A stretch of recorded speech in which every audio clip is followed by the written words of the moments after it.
आगे लिखो spring force.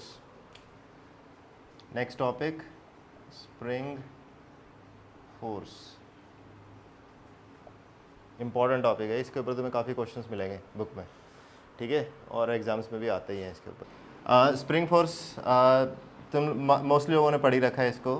इसको ऐसे देखो, जैसे कि ये हमने यहाँ पे एक ऐसे स्प्रिंग ले लिया, ठीक, इसके साथ एक मास लगा दिया है हमने यहाँ पे, ठीक। मान लो ये अपनी नेचुरल लेंथ पे है। What is natural length? जो उसकी ओरिजिनल होती है लेंथ, मतलब ना उस पे कोई खिंचाव ना उस पे कोई दबाव। और व्हाट इज़ मीन पोजीशन? कौन सी position? Mean position. Mean position. ठीक है, अब देखो चलो बातें करते हैं इसके ऊपर। ये स्प्रिंग है, ठीक है, मान लिया इसकी नेचुरल लेंथ जो है वो L है मान ले, ठीक। हमने क्या किया है, इसको एक्सटेंड करके मतलब खींचा और इस ब्लॉक को हम यहाँ पे ले आए और ये x दूरी तक ले आए हम, ठीक। इसको यहाँ पे खींचा इसको और यहाँ पे प्लेस कर दिया, तो ऑब्वियसली स्प्रिंग के अंदर क्या होगा, एक स्ट्रेच होगा, ठीक है। और वो देखा गया कि ये जो स्ट्रेच होता है ये अपोजिट डायरेक्शन में लगाता है। सबसे पहले तो अगर मैंने इसको खींच के इधर रखा, इसको स्ट्रेच किया और इधर इसको प्लेस किया, तो स्प्रिंग जो है इसको वापस अपनी तरफ खींचने की कोशिश करेगा। वो फोर्स लगाता है वो प्रोपोर्शनल होता है जो जितना भी हमने डिस्टेंस इसको डिस्प्लेस किया है। This is F proportional to x। और इस प्रोपोर्शनलिटी कांस्टेंट को हटा के हम एक कांस्टेंट लगाते हैं जिसको हम बोलते हैं क्या बोलते हैं, spring constant, which is k। और हमने माइनस साइन किस लिए लगाया है कि हमारे डायरेक्शन के जो हमने डिस्प्लेस किया उसके हमेशा क्या लगता है, ये अपोजिट। और ये जो डेरिवेशन आती है ये आती है हुक्स लॉ से।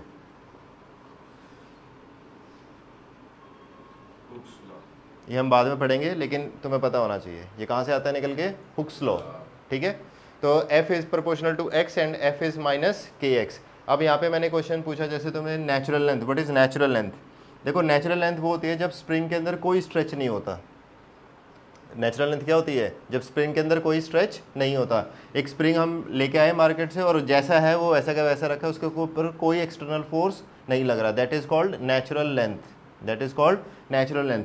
और ये जो फोर्स लगता है, ध्यान रहे इसको स्टार करके लिखना, ये जो फोर्स लगता है वो नेचुरल लेंथ से आगे एक्सटेंशन पे लगता है।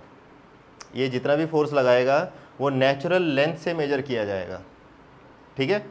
नेचुरल लेंथ के बारे में लिख लेना, length of spring when there is no stretch, length of spring when there is no stretch, ठीक है, ये लिख लिया। अब देखो, अब नेक्स्ट लिखो mean position. What is mean position?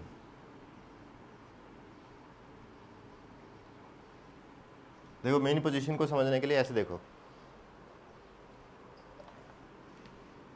जैसे मान लो हमने यहाँ पे ऐसे एक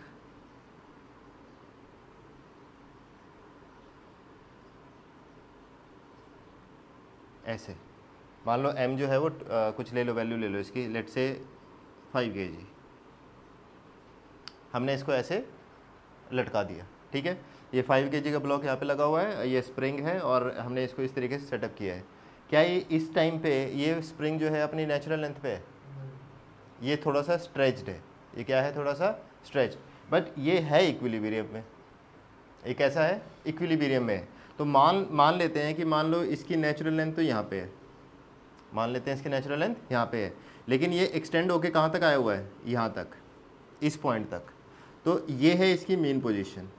अब मीन पोजीशन बेसिकली होती क्या है, मीन पोजीशन वो होती है जब किसी भी स्प्रिंग के ऊपर जब नेट फोर्स ज़ीरो हो जाए, जब नेट फोर्स क्या हो जाए, ज़ीरो, तो उस पोजीशन को हम बोलते हैं मीन पोजीशन। अब देखो यहाँ पे देखो, ये एक अपना वेट भी नीचे की तरफ लगा रहा होगा 50 न्यूटन, क्या लगा रहा होगा, 50 न्यूटन यहाँ पे नीचे की तरफ। ये ऊपर की तरफ एक फोर्स लगा रहा होगा और ये परफेक्टली एक बैलेंस्ड आउट सिचुएशन है, ठीक है। यहाँ पे क्या हो रखा है, ये बैलेंस हो रखा है। इसके बाद अगर मैं इसको स्ट्रेच करूँ तो फिर क्या लगाएगा, ये फोर्स लगाएगा। देखो अभी क्या हो रहा है, अभी एक इंटरनल फोर्स लगा रहा है नो डाउट, लेकिन ये बैलेंस्ड है इस टाइम पे, ये ब्लॉक जो है अपनी पोजीशन से मूव नहीं हो रहा। लेकिन अगर मैं इसको खींच दूँ नीचे तो वापस से अपनी पोजीशन पे आने की कोशिश करेगा, ठीक है। तो यहाँ पे कौन सी पोजीशन है ये इस टाइम पे, मीन पोजीशन, जब नेट फोर्स क्या हो, ज़ीरो, जब नेट फोर्स क्या है, ज़ीरो। देखो नीचे लगने वाला फोर्स और ऊपर लगने वाला फोर्स बराबर है यहाँ पे, अगर जब वो सिचुएशन, जो भी सिचुएशन है, उस सिचुएशन पे जो लेंथ है स्प्रिंग की, उसको क्या बोलते हैं हम? Mean position. लिखो, mean position is the position of the spring when the net force on the spring is 0। ठीक, मान लो तेरे से इसी क्वेश्चन में, इसी पर्टिकुलर क्वेश्चन में मान लो k की वैल्यू जो है वो 50 दे रखी है। लेट्स से k इज़ 50, तो find out the mean position, find out the natural length, और you can say x0, find out the x0। इसको ऐसे क्वेश्चन की फॉर्म में लिखो, k इज़ 50, ये weight is 5 kg, find out x0 which is natural length from the mean position. Clearly यहाँ पे जो फोर्स लग रहा होगा वो नेचुरल लेंथ से लग रहा होगा, ठीक है। That is K X naught should be equal to 50, K X naught is equal to 50। तो के की वैल्यू क्या है यहाँ पे 50, एक्स नॉट की वैल्यू क्या है निकालनी है, दैट इज़ 50। तो एक्स नॉट कितना आ गया 1 मीटर, मतलब ये 1 मीटर ऊपर है, मेन पोजीशन से 1 मीटर ऊपर जो है वो क्या है नेचुरल लेंथ है। कितनी है नेचुरल लेंथ ऊपर, कितनी मीन पोजीशन से, ठीक। अब इसी क्वेश्चन को देखो एक ऐसे भी पूछ सकता हूँ मैं कि मान लो मैंने इस ब्लॉक को इसकी मीन पोजीशन से लेट से फर्दर 1.5 मीटर नीचे की तरफ स्ट्रेच किया, यहाँ पे ले आया मैं इसको, ठीक है, पुल करके इसको मैं यहाँ पे ले आया। तो बताओ इस टाइम पे इसके ऊपर कितनी फोर्स लग रही है, बताओ इस टाइम पे, इस पोजीशन पे, कितनी पोजीशन पे, यहाँ से लेके 1.5 मीटर, वो मुझे नहीं पता, मैं तेरे से क्वेश्चन जो पूछ रहा हूँ पहले वो सुन, कि ये ब्लॉक है, इस ब्लॉक से 1.5 मीटर नीचे मैं इसको ब्लॉक को लेके आया, तो बताओ स्प्रिंग द्वारा लगने वाला फोर्स ऑन दिस ब्लॉक। देखो फोर्स कितना लगेगा इस टाइम पे, this force is equal to minus K X, minus sign चलो छोड़ भी दो फिलहाल के लिए, अगर हम मैग्नीट्यूड की बात कर रहे हैं। के कितना है 50, एक्स कितना है यहाँ पे, व्हाट इज एक्स 1.5 या एक्स प्लस एक्स नॉट, 1.5 या 1.5 plus x not plus, yes. तो यहाँ पे हम लेंगे 1.5 प्लस एक्स नॉट कितना है 1, दैट मीन्स 50 इंटू में 2.5 कितना आ गया ये है 125, आंसर आया 125 न्यूटन, ठीक है। इस क्वेश्चन को दो तरीके से पूछ सकता हूँ मैं, कैसे पूछ सकता हूँ, एक तो मैंने क्वेश्चन स्ट्रेट फॉरवर्ड पूछा तेरे से कि बताओ स्प्रिंग का फोर्स इस ब्लॉक पे, दूसरा क्वेश्चन मैं क्या पूछ सकता हूँ, बताओ net force in this block. उस टाइम पे आंसर क्या होगा, डिफर करेगा, उस टाइम पे आंसर क्या होगा 75, क्योंकि नेट फोर्स अगर मैं बात कर रहा हूँ तो ऊपर की तरफ कितना लगेगा 125 और नीचे की तरफ कितना लगेगा 50, तो नेट कितना हो गया इसके ऊपर 75 ऊपर की तरफ, 75 ऊपर की तरफ। तो क्वेश्चन को ध्यान से समझना है कि पूछा क्या है, नेट फोर्स पूछ रहा है या स्प्रिंग फोर्स पूछ रहा है, तो क्या पूछ रहा है वो तुम्हें पता होना चाहिए, उसके बेस पे ही तुम्हारा क्या होगा आंसर होगा। ये चीज़ समझ में आई, ठीक है। इसको लिखो फटाफट, दूसरा भी लिख लेना वो 75 वाला भी। सबसे पहला क्वेश्चन, इस टाइम पे, और ये सरफेस जो है वो फ्रिक्शनलेस है, ठीक है, this surface is frictionless. Question is इस टाइम पे ये अपनी नेचुरल लेंथ पे है मेन पोजीशन पे है, ये अपनी नेचुरल लेंथ पे है या मेन पोजीशन पे है, मेन पोजीशन पे।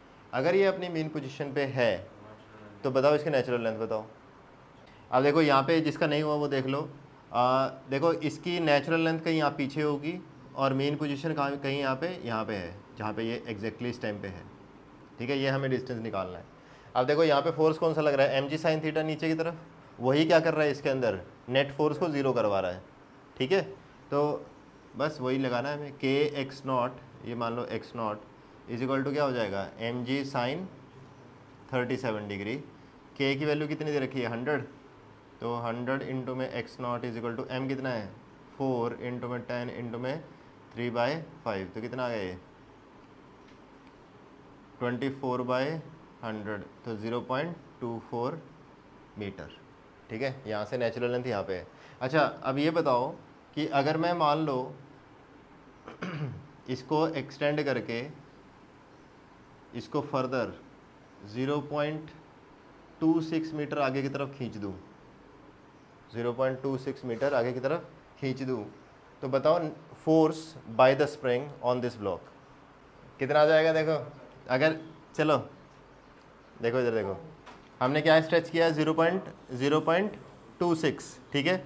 हमने नेचुरल लेंथ से कितना हम आगे आ गए, नेचुरल लेंथ से आगे हम 0.5 मीटर आगे, ठीक है, 0.5 मीटर हम नेचुरल लेंथ से आगे आ गए।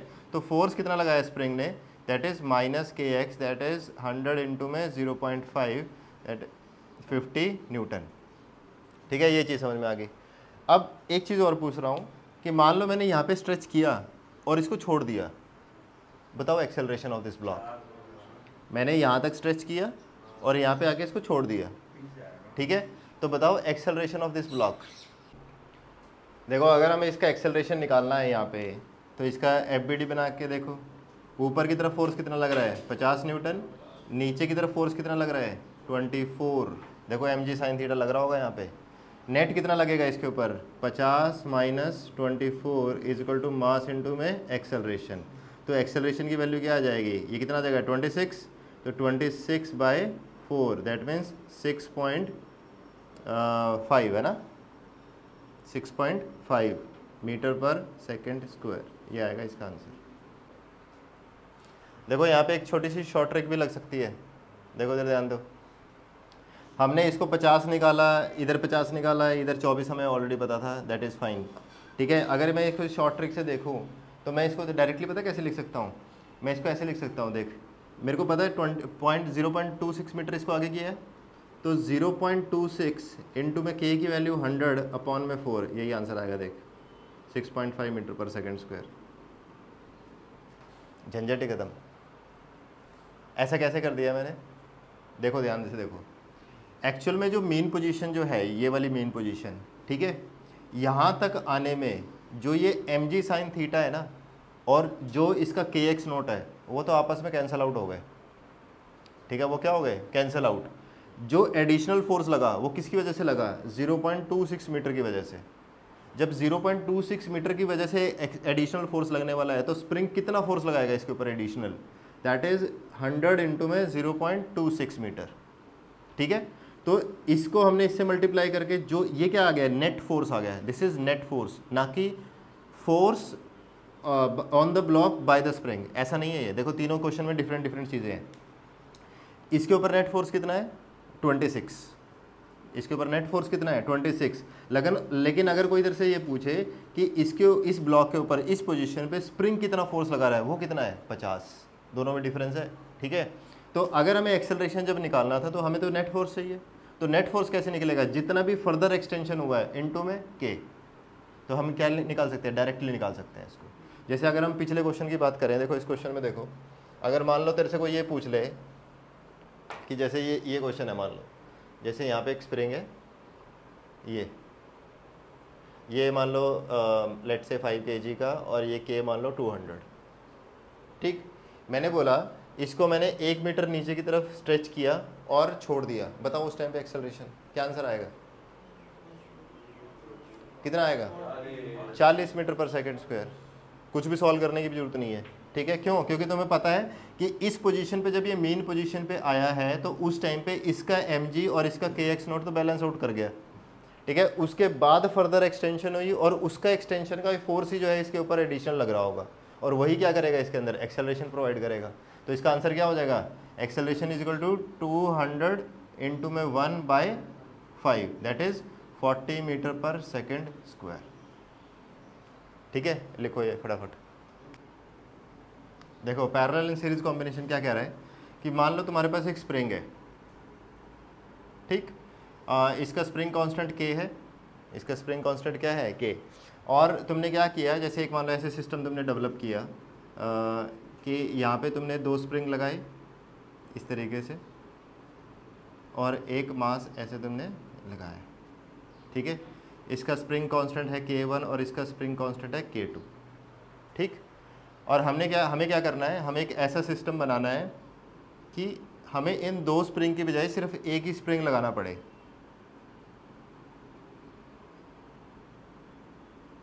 हमें क्या लगाना पड़े, सिर्फ एक ही स्प्रिंग, जिसका जो k जो है, जिसका जो स्प्रिंग कांस्टेंट है वो इन दोनों के इक्विवेलेंट आए, जिसको बोलेंगे k इक्विवेलेंट, ठीक है। तो वो क्या होगा, अगर मान लो हमें इस सिस्टम रिप्लेस करके एक सिस्टम बनाना है, तो हमें पता होना चाहिए कि ये और ये कितना फोर्स लगा रहे हैं, ताकि हमें यहाँ पे उस हिसाब से के हम चूज़ करें ताकि हमें सेम जो है प्रॉपर्टीज़ उसकी मिले। ठीक है, हमारा ऑब्जेक्टिव ये है। तो देखो इसको किस तरीके से निकालेंगे, ऐसे समझो कि मान लो हमने इसको x डिस्टेंस तक स्ट्रेच किया, पीछे की तरफ खींचा x डिस्टेंस तक, तो बताओ यहाँ पे फोर्स कितना लगेगा इस ब्लॉक के ऊपर। फर्स्ट केस में फोर्स ऑन द ब्लॉक कितना लगेगा, k1x प्लस k2x। कितना लगेगा, k1x plus k2x। Same situation हमें यहाँ पे भी चाहिए कि अगर हम इसको सेम x डिस्टेंस पे अगर इसको स्ट्रेच करें तो वहाँ पे फोर्स कितना लगना चाहिए, k इक्वलेंट टू इंटू में x। क्या दोनों फोर्स की जो वैल्यू है वो क्या होनी चाहिए, सेम। दोनों फोर्स की वैल्यू क्या होनी चाहिए, सेम। तो यहाँ से k इक्वलेंट जो निकल के आया वो आया k equivalent x is equal to k1x plus k2x। तो k इक्वलेंट क्या आ गया, k1 प्लस k2। तो हमें कैसा स्प्रिंग चूज़ करना चाहिए, k1 प्लस k2। अगर मान लो ये 50 ये 100, तो यहाँ पे k इक्वलेंट कितना होना चाहिए, 150। यहाँ पे कितना होना चाहिए, 150। तो k equivalent is equal to k1 plus k2। फटाफट लिखो इसको। तो पैरेलल कॉम्बिनेशन में कैसे लिखते हैं, k1 प्लस k2। अच्छा देखो, कल हमने क्या किया था, हमने 3 सिनेरियो लिए थे। देखो सिनेरियो किस टाइप से है कि हमारे पास एक ऐसे ब्लॉक है, इस तरीके से था, राइट। ये ब्लॉक था, क्या था, ब्लॉक नहीं था, वॉल थी, सिर्फ सीधी सीधी वॉल थी ना, हाँ ऐसे था कुछ कि ये वॉल इस तरीके से ऐसे, और पहला केस क्या था, इट वाज अ स्ट्रिंग, ठीक। सेकंड केस में क्या था, सेकंड केस में यहाँ पे एक ब्लॉक, यहाँ पे एक स्प्रिंग, और somebody is pulling this block, ठीक है। एंड थर्ड केस इज कि आपके पास एक डायरेक्टली एक स्प्रिंग है and you are stretching that spring basically, है ना। तो हमने बोला कि जब मैंने इसको पुल किया, ठीक है, तो इसके अंदर एक टेंशन डेवलप हुई, और जैसे ही मैंने छोड़ा उसी टाइम क्या हो गया, टेंशन ज़ीरो। टेंशन क्या हो गई थी, ज़ीरो, क्योंकि जैसे मैं जब तक मैं खींच रहा हूँ तब तक तो टेंशन है, और जैसे मैंने छोड़ा उसको क्या हो गया, टेंशन ज़ीरो हो गई, ठीक। इस पर्टिकुलर केस में जब मैं इस ब्लॉक को इसके साथ खींच रहा हूँ, ठीक है,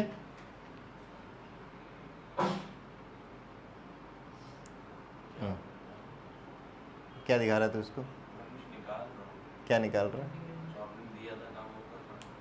हाँ तो बता दे, अभी बता दे। मेरा गलत हो सकता है, मतलब मैंने सोचा ऐसा, इंटीग्रेशन जब करते हैं डीडब्ल्यू, आ जा वापस आ जा ठीक है। अब देखो इस केस में देखो, जैसे हम इस m मास के ब्लॉक को अगर हम पुल कर रहे हैं तो इसके अंदर एक क्या बन रही है, फोर्स डेवलप हो रही है, और वो फोर्स जो क्या कर रही है, इसको वापस खींचने की कोशिश कर रही है। अब मैंने पूछा था तुमसे कि जैसे ही मैं इसको छोड़ूं, जैसे मैं इसको रिलीज़ करूं, तब क्या होगा, उस पर्टिकुलर इंस्टेंट पे क्या होगा। देखो उस पर्टिकुलर इंस्टेंट पे क्या होगा कि क्या यहाँ पे जो फोर्स लग रही है वो ज़ीरो हो जाएगी कि नहीं हो जाएगी। फोर्स ज़ीरो नहीं होगी। क्यों नहीं होगी, क्योंकि इसका एक मास है, इस मास को पुल करने के लिए वापस इसको एक फाइनाइट टाइम चाहिए, ठीक है। उस फाइनाइट टाइम मतलब इस जैसे ही तू छोड़ेगा इसको कुछ टाइम, फाइनाइट टाइम लगेगा इसको ज़ीरो होने में, ठीक है। तो उस पर्टिकुलर इंस्टेंस पे ये फोर्स एफ ही रहेगा, और वो फोर्स की वैल्यू क्या होगी, माइनस के एक्स। उस फोर्स की वैल्यू क्या होगी, माइनस के एक्स। बट इस पर्टिकुलर केस में देखो, जब मैं सिर्फ एक स्प्रिंग को ही पुल कर रहा हूँ, और जैसे ही मैंने छोड़ा उस पर्टिकुलर इंस्टेंस पे ये फोर्स क्या हो जाएगी, ज़ीरो हो जाएगी। अब ऐसा क्यों, देखो ऐसा इसलिए होता है क्योंकि देखो फोर्स इज इक्वल टू के इंटू एक्स। यहाँ पर अगर मैं एक्सेलरेशन की बात करूँ तो के एक्स बाई एम हो जाएगा। अब यहाँ पे m क्या है, ज़ीरो। m क्या है, ज़ीरो। अगर m ज़ीरो है तो एक्सेलरेशन क्या हो गया, इन्फानाइट, ठीक है। क्या हो गया है, एक्सेलरेशन इन्फानाइट। और जैसे ही एक्सेलरेशन इन्फानाइट हुआ, that means there is a sudden change in force. जो फोर्स मैं पहले अपने हाथों से लगा रहा था, जैसे ही मैंने छोड़ा उसको इंस्टेंटली क्या हो गया, चेंज हो गया, और वो क्या हो जाएगी, ज़ीरो हो जाएगी उसी टाइम, ठीक है। तो यहाँ से टेक अवे क्या है कि जब भी कभी स्प्रिंग के अंदर डेड एंड आ जाए, देखो इसको बोलते हैं डेड एंड, यहाँ पे कुछ नहीं अटैच्ड है, जैसे मैं छोड़ूंगा ये डेड एंड हो जाएगा, ठीक है। जब भी इसका एंड पॉइंट आए, एंड पॉइंट पे अगर कोई भी फोर्स रिलीज हो रही है, ठीक है, तो वो इंस्टेंटली चेंज होगी। तो क्या होगी? इंस्टेंटली चेंज होगी। यहाँ पे लिख लेना इंस्टेंटली चेंज,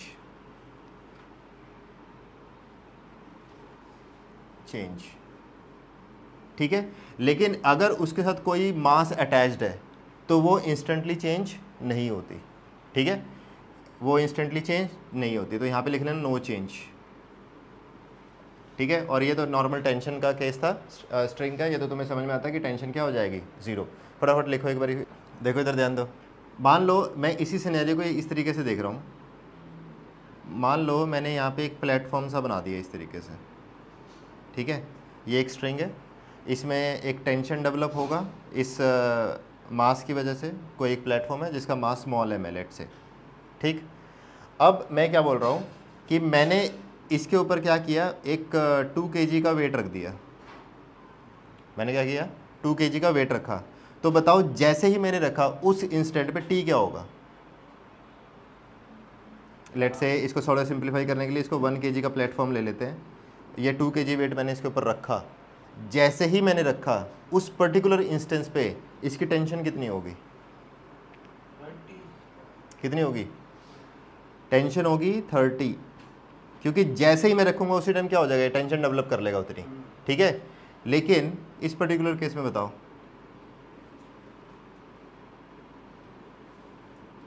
सेम यही प्लेटफॉर्म, ठीक है।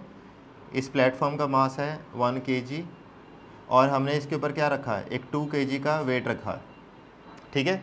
जिस पर्टिकुलर इंस्टेंस पे मैं इस 2 kg वेट को इस प्लेटफॉर्म के ऊपर रख रहा हूँ, तो बताओ उस टाइम पे उस पर्टिकुलर इंस्टेंस पे इसका फोर्स कितना होगा? ये कितना फोर्स लगा रहा होगा स्प्रिंग? 30, 10, 20 वाट? कितना आएगा? 10। क्यों 10 आएगा? क्योंकि जैसे तुम वेट रखोगे ये स्ट्रेच होगा और इसके स्ट्रेच होने में टाइम लगेगा, ठीक है। इसके स्ट्रेच होने में क्या लगेगा? टाइम लगेगा, और वो फाइनाइट टाइम होगा। तो हम बोल सकते हैं कि उस पर्टिकुलर, जैसे ही मैंने रखा उस पर्टिकुलर इंस्टेंस पे इसका फोर्स कितना लग रहा होगा नीचे? 10 न्यूटन। 10 न्यूटन। क्यों? क्योंकि जो स्प्रिंग है वो सडन फोर्स को क्या करता है? अपोज करता है। सडन चेंज को क्या करता है? अपोज करता है। जैसे मैंने रखूंगा ये थोड़ा टाइम लेगा इसको नीचे आने में, और फिर तेरे को क्या देगा? 30 न्यूटन का फोर्स लग रहा होगा स्प्रिंग के ऊपर, ठीक है। धीरे धीरे बढ़ेगा वो। लेकिन यहाँ पे क्या होगा? इंस्टेंट चेंज आएगा। यहाँ पे क्या होगा? इंस्टेंट चेंज, ठीक है। ये चीज़ लिखो, ठीक है। अब देखो इसके ऊपर एक क्वेश्चन देखो किस तरीके से पूछे जाते हैं इसी कॉन्सेप्ट के ऊपर, कि मान ले तेरे पास कुछ ऐसा है,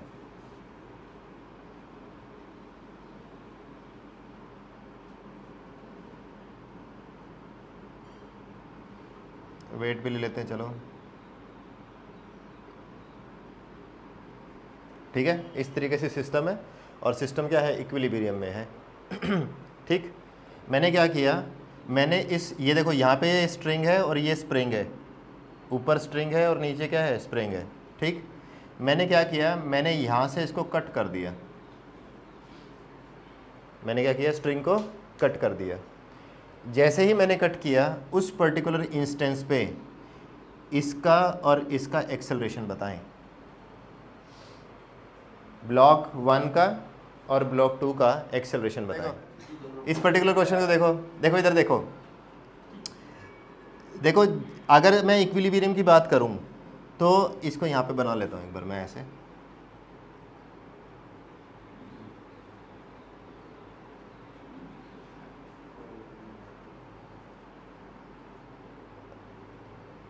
ठीक। अगर मैं इक्विलिब्रियम की बात करूं, यहाँ पे इक्विलिब्रियम पे कितना फोर्स लग रहा है? तो यहाँ पे कितना लग रहा है और यहाँ पे कितना लग रहा है? स्प्रिंग के अंदर कितना लग रहा है? स्प्रिंग के अंदर 50। यहाँ पे कितना लग रहा है? 80। 30 इसका, 50 इसका, ठीक है। कितना लग रहा है? 80। तो खुद सोच कि जैसे मैं इसको कट करूँगा, ठीक है, ये टेंशन कितना हो जाएगा? 0। ये टेंशन कितना होगा? 0। लेकिन इसको ऑब्जर्व कर। सबसे पहले देख, यहाँ पे इससे पीछे क्या मास लटका हुआ है? इसके पीछे क्या लगा हुआ है? मास लगा हुआ है। जब भी स्प्रिंग के पीछे मास लगता है तो उसके अंदर सडन चेंज नहीं आता। उसके अंदर क्या होता है? सडन चेंज नहीं आता। जब इसके अंदर सडन चेंज आया ही नहीं तो इसका मतलब ये चला ही नहीं। इसका मतलब एक्सेलरेशन क्या है? 0, ठीक। अब यहाँ पे देख, इसका फ्री बॉडी बना के देख एक बार। ऊपर वाली तो टेंशन क्या हो जाएगी 0, जैसे ही कटेगा ऊपर टेंशन क्या हो गई 0। नीचे मास कितना लग रहा था इसका 30 न्यूटन, इसका फोर्स कितना लग रहा है खुद का 30, और इसका 50 अभी 0 हुआ क्या, इसका 50 0 नहीं हुआ, इसका 50 अभी भी लग रहा है उस पर्टिकुलर इंस्टेंट पे, तभी तो ये रुका हुआ है, तभी तो इसका एक्सेलरेशन 0 है। तो टोटल इसके ऊपर फोर्स नीचे की तरफ कितना लग गया 80, इसका मास कितना है 3, यही इसका एक्सेलरेशन है मीटर पर सेकंड स्क्वायर, मीटर पर सेकंड स्क्वायर। आइए क्वेश्चन कुछ इसी तरीके से है कि इस बार हमने यहाँ पे स्प्रिंग दे दिया और इधर ले ली स्ट्रिंग, वही वेट वही ले लो 3 kg 5 kg। क्वेश्चन अब ये है कि अब मैंने इसको, चलो इस बार यहाँ से कट करते हैं या यहाँ ऊपर से कट करें, ऊपर से करते हैं। चलो एक काम करते हैं, दिस इज़ केस 1 और दिस इज़ केस 2, ठीक है। केस 1 और केस 2, एक बारी मैंने ऊपर से कट किया केस 1 में और एक बारी केस 2 में नीचे से कट किया, ठीक है। दोनों केसेस में इन दोनों ब्लॉक्स का एक्सेलरेशन बताएं, ये A1 है और ये नीचे वाला A2 है। केस 1 बताऊं केस 2 पहले, केस 2, चलो केस 2 देख लो पहले। देखो केस 2 जब देखोगे तुमने यहाँ से कट किया, जैसे ही तुमने कट किया ये क्या हो गया 0, टेंशन क्या हो गया 0, और एक्सेलरेशन क्या हो गया G, एक्सेलरेशन कितना हो गया G, तो बेसिकली A2 तो आ गया G, सिंपल। अब यहाँ पे जैसे तुमने कट किया, क्या इसमें इंस्टेंट फोर्स में चेंज आया, नहीं आया, क्यों? देखो पहले कितना लग रहा था, ध्यान दो, यहाँ पे 50, ये 50, तो यहाँ पे कितना लग रहा था 80, ये अभी भी 80 लग रहा है। जैसे तुमने कट किया इसमें सडन चेंज आने वाला नहीं है, अभी भी इसके अंदर कितना लग रहा है 80 ऊपर 30 नीचे, 80 ऊपर और 30 नीचे, तो नेट कितना लग रहा है इसके ऊपर 50, तो 50/3, तो कितना आ गया 50/3, ठीक है। ये चीज़ समझ में आ गई। केस 1 में देखो जैसे तुमने कट किया यहाँ पे क्या हो गया फोर्स 0, इसका फोर्स 0, तो ये इसका एक्सेलरेशन कितना हो गया G, और इसका भी कितना हो गया G, और A2 भी कितना हो गया G। ध्यान दो, मान लो तुम्हारे पास एक ऐसा स्प्रिंग है, ठीक है, और एक ये स्प्रिंग है, इन दोनों का के सेम है, मान लो इन दोनों का के सेम है, क्या तुम अपनी कॉमन सेंस से बता सकता है कि किसको खींचने में कम फोर्स लगेगा और किसको खींचने में ज़्यादा फोर्स लगेगा? या फिर मैं दूसरे शब्दों में बोलूँ कि कौन सा स्प्रिंग जो है वो ज़्यादा स्टिफ होगा, तो ऊपर वाला थोड़ा सॉफ्ट होगा और नीचे वाला क्या होगा थोड़ा हार्ड होगा। ऐसा क्यों हो रहा है? क्योंकि दोनों देखो के तो दोनों का सेम है, के तो दोनों का क्या है सेम, तो डिपेंड किसके ऊपर कर गया ये लेंथ के ऊपर, किसके ऊपर कर गया लेंथ के ऊपर। तो यहाँ से तुम्हें एक चीज़ समझ में आएगी बाद में कि K इंटू में L जो होता है ना वो कांस्टेंट होता है, K इंटू में L क्या होता है कांस्टेंट, ठीक है। ये चीज़ तुम्हें ध्यान रहनी चाहिए। L क्या है यहाँ पे नेचुरल लेंथ, L क्या है यहाँ पे नेचुरल लेंथ, ठीक ओके। अब देखो मान लो मैं तुमसे अब ये बोल रहा हूँ कि मैंने इसको कट कर दिया, मैंने इसको क्या कर दिया कट कर दिया, और जैसे ही मैंने इसको कट किया है इसकी लेंथ आ गई L1 और इसकी लेंथ आ गई L2, क्योंकि अब जो भी बड़ा होगा वो क्या होगा सॉफ्ट होगा और जो भी छोटा होगा वो क्या होगा हार्ड होगा, ठीक है। इस चीज़ को समझते हैं। अब अगर वो हार्ड होगा तो इसका मतलब उसका के चेंज होना चाहिए और इसका भी के क्या होना चाहिए डिफरेंट होना चाहिए। तो इससे हमें एक चीज़ समझ में आई कि जो लेट से इस पार्ट का ये हो जाएगा कांस्टेंट K1 और इसका पार्ट का क्या हो जाएगा K2। अगर K1 और L1 को मल्टीप्लाई किया जाए तो वो कांस्टेंट होना चाहिए, वो क्या होना चाहिए कांस्टेंट। और जो पहले स्प्रिंग था उसका कांस्टेंट क्या था K इंटू में L, ये भी कांस्टेंट था। तो इसका मतलब इन दोनों को कंपेयर किया जा सकता है, इसका मतलब क्या है दोनों को कंपेयर किया जा सकता है। तो इसका मतलब K1 क्या आया, K1 आया K टाइम्स L अपॉन में L1।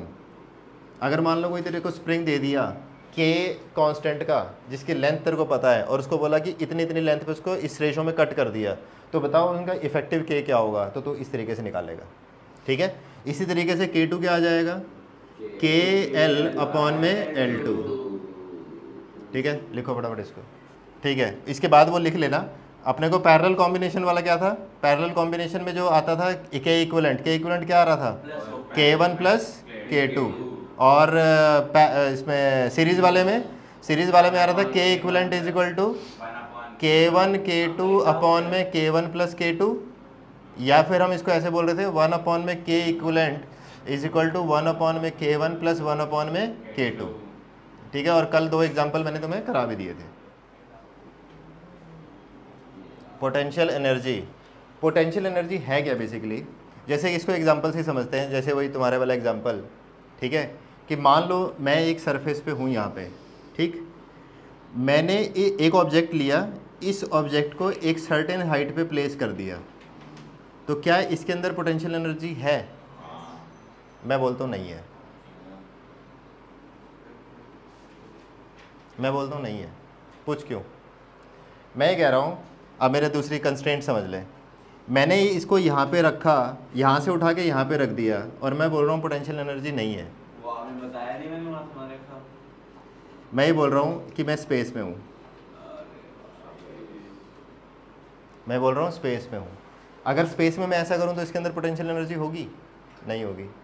ठीक है, इस जहाँ पे ग्रेविटी नहीं है, जहाँ पे ग्रेविटी नहीं है वहाँ पे मैंने ऐसा किया, मैंने इसको उठा के यहाँ पे रख दिया, तो क्या इसके अंदर पोटेंशियल एनर्जी आएगी? नहीं आएगी। तो इसका मतलब, लेकिन जब हम इसी चीज़ को अर्थ पे करते हैं तो वहाँ पे पोटेंशियल एनर्जी आती है इसके अंदर।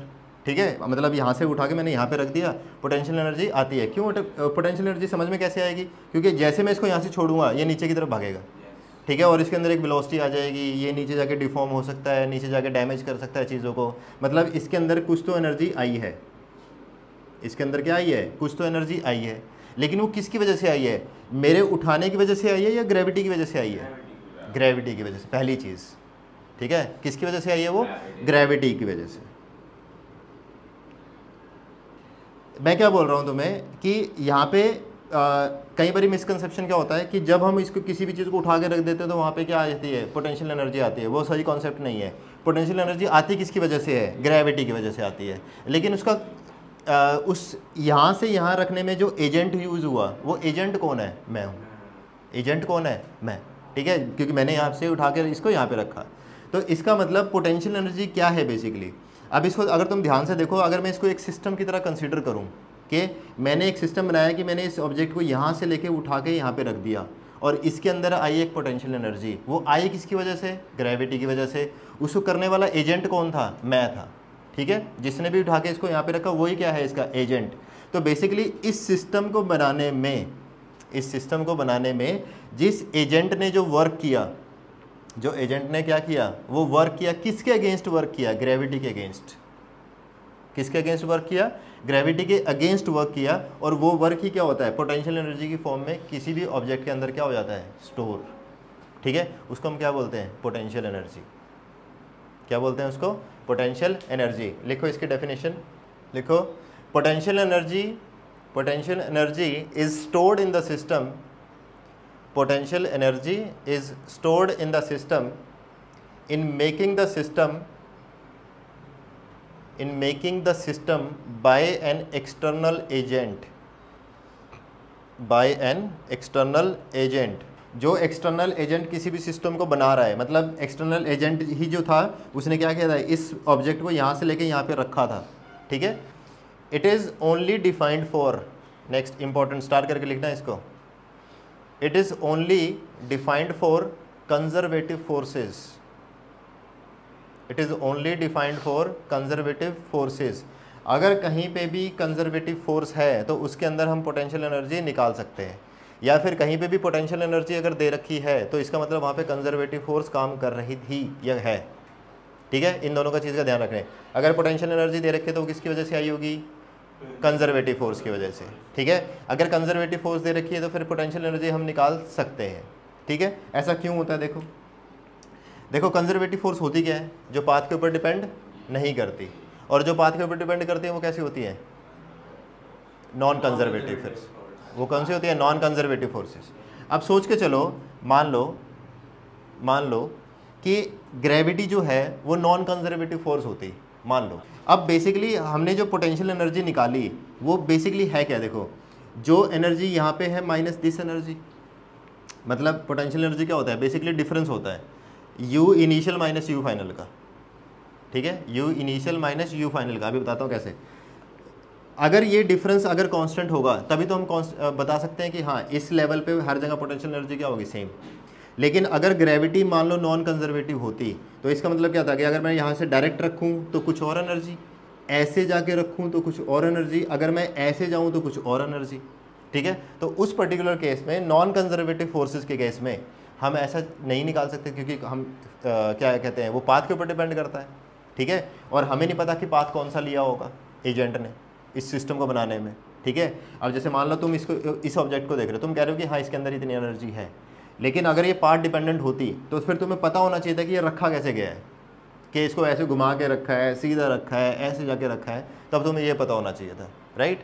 तो that is why potential energy जब भी हम निकालते हैं तो वो किसके केस में निकालते हैं, कंजर्वेटिव फोर्सेस के केस में। क्यों? क्योंकि वो पाथ के ऊपर डिपेंडेंट नहीं होती। अब मैंने इसको कहीं से भी कैसे भी ला के रख दिया हो इसको, तुम्हारे लिए तो इतनी हाइट है, इसके अंदर पोटेंशियल जो होगा वो सभी के लिए क्या होगा, कांस्टेंट, सभी के लिए क्या होगा, constant. So that is why potential energy is only defined for conservative forces. ये चीज़ समझ में आ गई।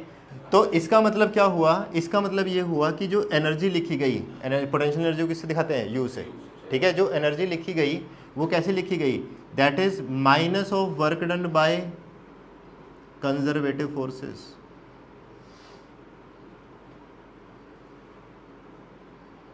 ठीक है, क्या होगा, एनर्जी क्या है, potential energy is what, minus of work done by conservative forces. ये माइनस क्यों लगा दिया मैंने, क्योंकि देखो अगर ध्यान से दो, फिर से वही एग्जांपल, एजेंट ने क्या किया है, इसको उठा के यहाँ पे रखा, इस एजेंट ने जो काम किया किसके अगेंस्ट काम किया, ग्रेविटी के अगेंस्ट। तो ग्रेविटी के अगेंस्ट मतलब वर्क, ये कंजर्वेटिव फोर्स के अगेंस्ट काम हो रहा था, तो पोटेंशियल एनर्जी कैसी स्टोर हुई, minus of work done by conservative forces. ठीक है, ये चीज़ समझ में आ गई।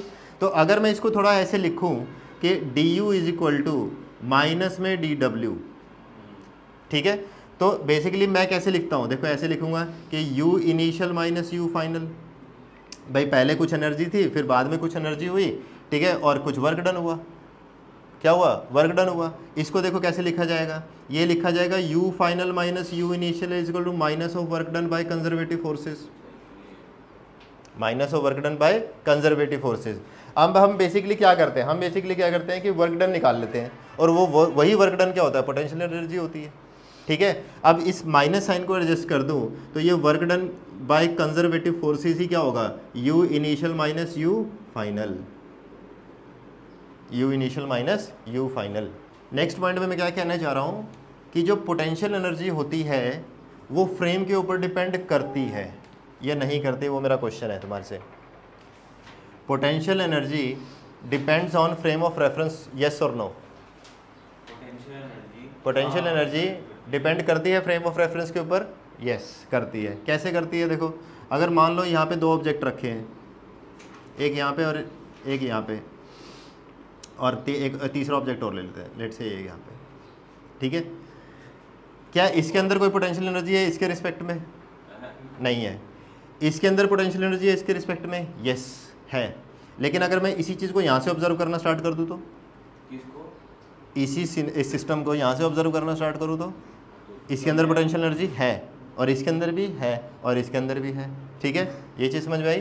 तो potential energy depend on reference frame, लिखो potential energy depend on reference frame, but difference in potential energy, difference in potential energy does not depend on reference frame, does not depend on reference frame. Potential energy तो reference frame के ऊपर depend करेगी, लेकिन difference जो होगा वो frame के ऊपर डिपेंड नहीं करेगा। कैसे नहीं करेगा, देखो इधर देखो, अगर मैं मान लो इसके रिस्पेक्ट में इसको देखता हूँ तो इसकी पोटेंशियल एनर्जी डिफरेंस कितना है, ज़ीरो। यहाँ पे डिफरेंस कितना है, ज़ीरो। अगर मैं यहाँ से इसको देखूँ और यहाँ से इसको देखूँ, दोनों के रिस्पेक्ट में पोटेंशियल कितना है दोनों का, ज़ीरो डिफरेंस। अगर मान लो यहाँ से यहाँ, ठीक है, इसका पोटेंशियल जो है, देखो हाइट देखी जाएगी ना यहाँ पे, ठीक है, हाइट देखी जाएगी, दोनों का h सेम है। अगर h सेम है तो यहाँ पे इसका पोटेंशियल कितना है, mgh, और इसका कितना है, mgh। इसके रिस्पेक्ट में भी दोनों के बीच में डिफरेंस कितना है, ज़ीरो। यहाँ पे भी देखूँ तो दोनों के बीच में डिफरेंस कितना है, 0।